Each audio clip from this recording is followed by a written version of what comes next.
Hey beautiful! I hope you're doing amazing, staying hydrated and getting enough sleep. Now today, you and Queen Zani are going to dive deep into Phrolova, like her kit, how she plays, the best echoes, team comps, and a lot more. So let's not waste a single second and get straight into it. Phrolova is a 5-star Havoc character, and her gameplay is all about building up energy, switching between special states, and delivering massive burst damage using Hecate. Now, let's break down each part of her kit and playstyle. Phrolova is a high-skill resonator built around carefully managing a unique mechanic called Aftersound, as well as her powerful combat transformation, Maestro State. While she's not on the field, every time Hecate uses an enhanced attack, Phrolova gains an Aftersound stack. These stacks are incredibly important because they increase the damage of one of her core skills, Scarlet Coda.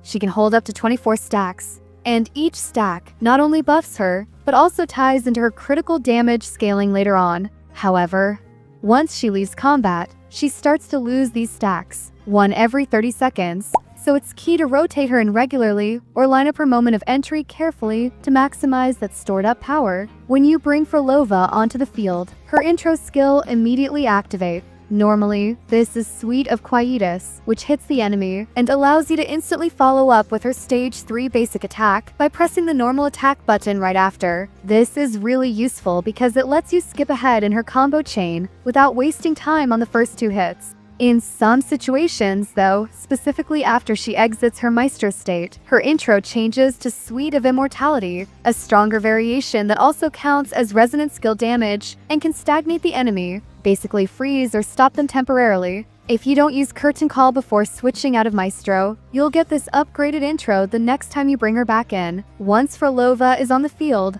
you'll want to activate her resonant skill, which is Scarlet Coda. This skill deals Havoc damage and puts her into a special mode called Resolving Chord. This is a short-term transitional state that sets her up to unleash her Resonance Liberation, known as Waltz of Forsaken Depths. Once you cast that, she enters Maestro State, which is the true heart of her gameplay. Maestro State is where Phrolova shines the brightest. She gains a massive 120% attack boost, hovers in the air, and begins commanding Hecate, who now becomes a much more active and dangerous presence on the battlefield. Hecate will attack automatically and mimic many of Phrolova's abilities, all while scaling off Phrolova's stat.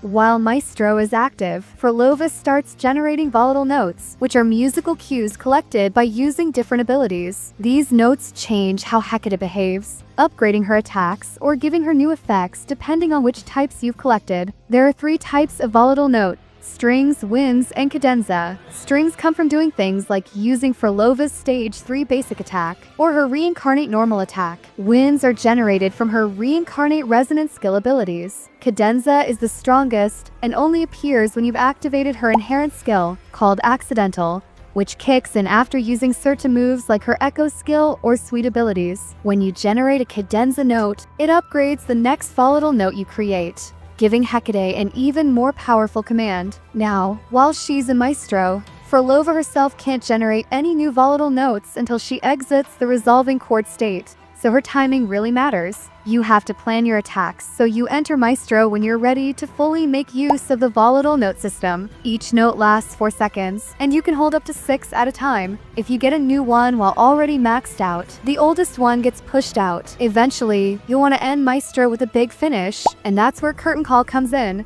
This move is Hecate's ultimate attack and deals massive Havoc damage across a wide area. You can trigger it in multiple ways, either by pressing and holding the Liberation button while in Resolving Chord or through other interactions. Once you use it, all of Phrolova's volatile notes are consumed and her Maestro state ends. Curtain Call is a major damage moment, so it's best to line it up when you have a full set of strong notes and debuffs on the enemy. Outside of Maestro, Phrolova also has another special mechanic called Reincarnate, which gives her 2 unique moves. Her normal attack turns into Movement of Fate and Finality, which deals resonant skill type Havoc damage and stagnates enemies. Her skill becomes Murmurs in a Haunting Dream, which also does heavy Havoc damage. However, using either of these will immediately end the Reincarnate state, so they're essentially finishers. You want to be strategic about when to use them, since they bring big payoff but also shut down that form instantly. Phrolova's passives also help round out her kit. Accidental gives her strong defensive utility, reducing damage taken and increasing resistance to being interrupted when she uses Echo or specific skills. It also empowers her volatile notes by turning the next one into a cadenza, which you'll want to time around your maestro windows. The other passive, Octet, ties into the aftersound mechanic.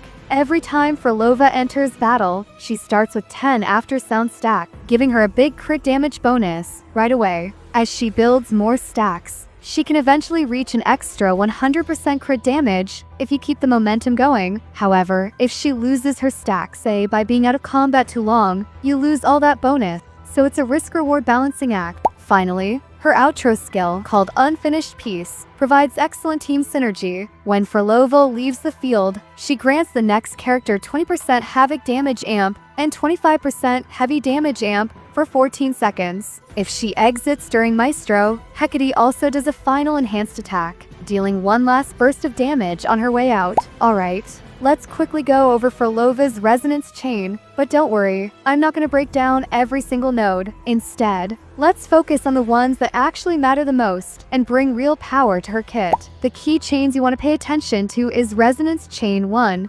4, and 6. Like, her RC1 enhances her burst, supports rotation planning, and keeps her node economy healthy, especially in longer fights, while RC4 turns her into a support by buffing your whole team's damage whenever she casts Echo skill. And at RC6 she becomes best, like she becomes more flexible, and it also significantly enhances her ability to generate aftersound stacks, helping keep that momentum rolling. But if you're just aiming for the key upgrades, RC1 is the best starting point, and RC6 is her full power form. Everything in between is good, but those two are the ones that really define her potential. Now, let's talk about Phrolova's best team compositions. Right now, the most powerful and synergistic team you can build for her includes Phrolova, Canarella, and Rosia. This trio forms what is widely considered the strongest Havoc team currently available. In this setup, Canarella plays a key role as Phrolova's dedicated support. She brings everything Phrolova needs: Havoc-type support, coordinated attacks, and even healing. But what truly makes her shine is her outro skill, which boosts the team's resonance skill damage by 25% and Havoc damage by 20%, perfectly aligning with Phrolova's damage style. Their synergy is tight, making Canarella feel like she was designed specifically to support Phrolova. Rosia fills in the final slot by offering crowd control, helping keep enemies locked down so Phrolova can focus on dishing out damage. However, Rosia isn't a must-have. You can replace her depending on what your team needs. For example, Shorekeeper is a great alternative if you're looking for more defensive utility and control, while Verena is an excellent option for consistent healing and buffing. If you want to shift Cantarella into a more offensive sub-DPS role, then running Verena or Shorekeeper as your main support works beautifully. Now, if you're a free-to-play player or someone just starting out, there's still a solid team available to you. In this case, you can pair Phrolova with Tauchi or Danjin and Verena. Tauchi provides tanking and utility, Danjin can act as a burst sub-DPS,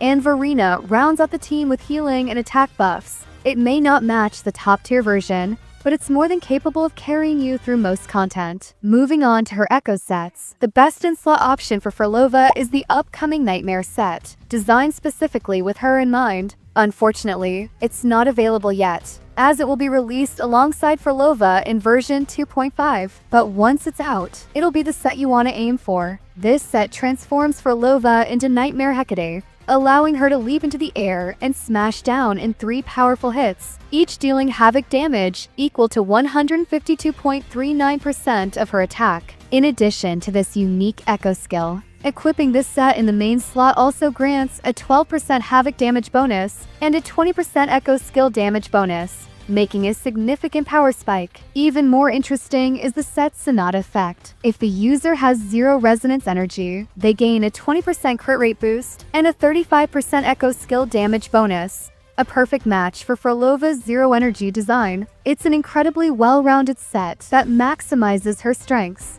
That said, if you're not willing to wait for version 2.5, or if you're new and want something that works right now, there are good alternatives. One of the strongest current setups is a combination of the Havoc Eclipse set, paired with Nightmare Crownless as the main Echo. This gives solid Havoc damage scaling and a powerful active skill for burst moments. Another great option is to mix 2 pieces of Midnight Veil with 2 pieces of Havoc Eclipse and run Nightmare Impermanence Heron as your main echo. This hybrid setup gives you flexibility and good damage scaling, while still fitting into Phrolova's zero energy, skill-based gameplay loop.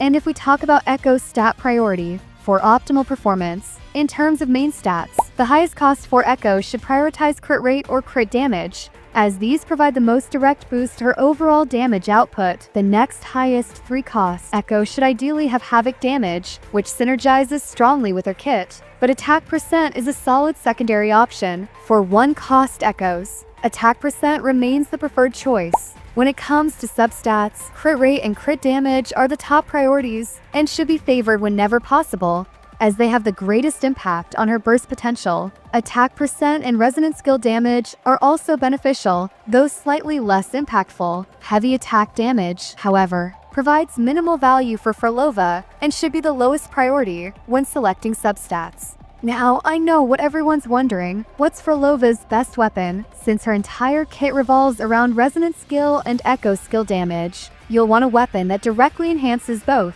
To get the most out of her potential, your choice should boost these 2 damage types specifically. Unsurprisingly, her signature weapon is by far the best option. It's perfectly tailored to her playstyle. Not only does it increase her attack by 12%, but after she deals echo skill damage, she gains a massive 32% bonus to resonant skill damage and 32% echo skill damage amplification for 12 seconds. On top of that, she also ignores 8% of the target's damage when dealing damage, making this weapon an absolute powerhouse for maximizing her output. It's built to synergize with her core mechanics and amplify her damage windows dramatically. If you're planning to main Phrolova long-term, I highly recommend pulling for her signature. There's really nothing else that comes close in performance. That said, there are still some viable alternatives for players who don't have access to her signature weapon. Stringmaster and Rhindrape Sprouts are both strong 5-star substitutes. While they won't reach the same peak as her signature, they can still perform well and support her core kit efficiently. If you're a free-to-play player,